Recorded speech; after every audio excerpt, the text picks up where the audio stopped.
mes amis, collègues de la presse, dans l'équipe et télévisée. Moi, là, avec nous, je dis, moi, racontez-nous en peu de mots l'événement 24 décembre que nous avons une chance, malheureusement, à vivre. Je pense que on a commencé comme ça. Il était environ 8 h du matin, le 24 décembre 2024. Je préparais quelque chose à manger à la maison lorsque j'ai reçu une invitation via des groupes de presse pour assister à la cérémonie de réouverture de l'hôpital général. Cet hôpital qui avait été fermé depuis le 29 février 2024, comme tout le monde ici le sait, à cause de l'envahissement des gangs armés au centre-ville de Port-au-Prince. Alors, sa réouverture allait être un grand pas, pour ne pas dire le pas le plus important, non seulement pour nous, la population, mais pour le gouvernement également. Je suis arrivé vers les 9 h du matin à l'hôpital général. En descendant devant la faculté de droit et des sciences économiques, la FDSE, j'ai immédiatement remarqué la présence des véhicules blindés patrouillant les rues Oswald-Durand et Saint-Honoré. Cela m'a rassuré, pensant que la zone était sous contrôle et relativement sécurisée. De loin, j'ai vu une foule de reporters, tous impatients d'obtenir les meilleures images du cortège officiel qui allait arriver. L'enthousiasme était palpable et la scène semblait être celle de grands moments pour notre pays. Une fois arrivé à côté des journalistes, je les ai salués un à un, comme il se doit, et en leur disant Sacré la moyo, nous en forme.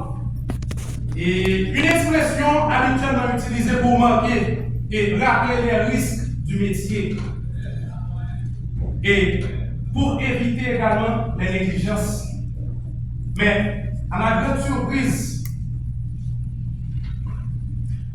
l'un des journalistes mortellement touché m'a répondu de manière comique, toujours à penser au même, à présent gravé dans la mémoire. En traversant la rue en urgence pour pénétrer dans l'enceinte de l'hôpital et pour évaluer la situation sur le terrain, j'ai rapidement compris que, alors grâce à mon expérience en matière de sécurité, et la situation n'était pas toujours sous contrôle. Il y avait seulement 2 agents de sécurité à peine sans armes et aucun policier a vu. En vue alors. Les murs de l'hôpital étaient à peine d'être peints. À tel point que chaque journaliste pénétrant dans l'espace se retrouvait avec des particules de peinture sur leurs vêtements.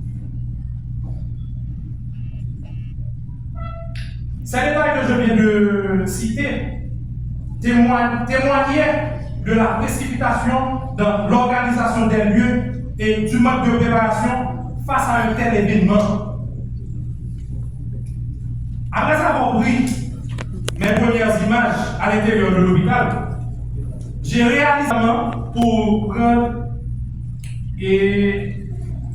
ces images, mais en moins de 10 secondes, puisqu'il s'agit des environs du Palais national. Et c'est alors que Maguette Natou, le défunt, m'a dit bientôt ferme, regarde, fais attention, pas descendre plus bas. Bon Dieu, on a qui voulait ça. Ce moment, ces paroles pleines de sagesse et d'inquiétude m'ont rappelé l'ampleur les dangers qui nous entouraient. C'est à ce moment précis que je me suis retrouvé à me questionner sur la réouverture de l'hôpital général. Jean-Paul Haïtien dit animal normal, l'innormal net.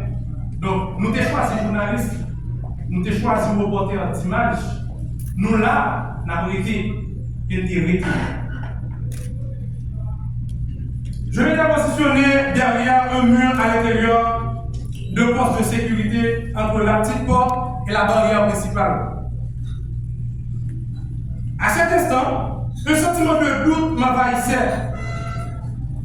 Une prise de conscience amère que, malgré le symbolique de cette réouverture, la situation sur le terrain était loin d'être sécurisée. L'insécurité de l'avenir de cet établissement et de notre sécurité à tous pesait lourdement dans l'air.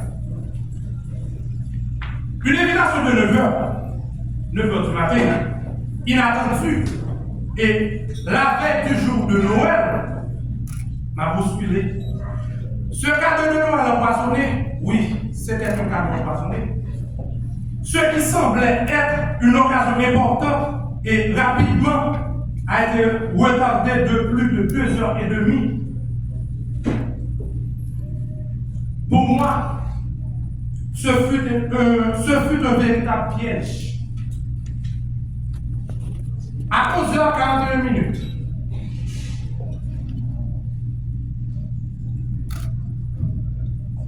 un véhicule Toyota Land Cruiser, ça nous est le plus souvent Zoé, est arrivé devant l'hôpital général. Tout le monde s'est précipité. C'est ça notre travail. Alors, tout le monde s'est précipité pour se mettre en position, mais ce n'était que l'arrivée de 2 policiers équipés en noir dans un véhicule sans porte appartenant au CFA. Là où je me trouvais, j'ai adressé le des policiers de ton peu arrogant en disant: Yo, mon nommé, pour qu'on défende le travail, chef là. Donc, nous pouvons fâcher le visage de pareil, monter d'accord. Il m'a répondu sèchement: Petit, font possible. Quittez la caméra tout à l'heure. Environ 10 minutes plus tard, à exactement 11h53, les feux ont commencé. Sans précipiter, je suis resté là où j'étais, et c'est à ce moment que les balles ont traversé la petite porte et la barrière principale, comme vous pouvez le voir sur les images qui ont circulé sur les réseaux sociaux. Ceux qui traversaient la rue pour entrer dans l'hôpital ont été majoritairement touchés. Malheureusement, c'est à ce moment-là que nous avons perdu Jimmy et Natou, et un policier également, Renaud, je ne me souviens pas de son prénom. Le plus difficile était de gérer la situation de sécurité. Ce n'était pas facile, car j'ai vu les impacts de projectiles défonçant les murs de l'hôpital.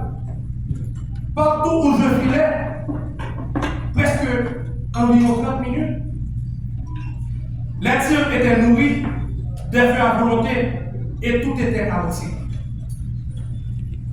Quelques minutes après, j'ai vu certains de mes collègues journalistes entrer, défiler avec du sang sur leurs vêtements, et certains d'entre eux visiblement blessés.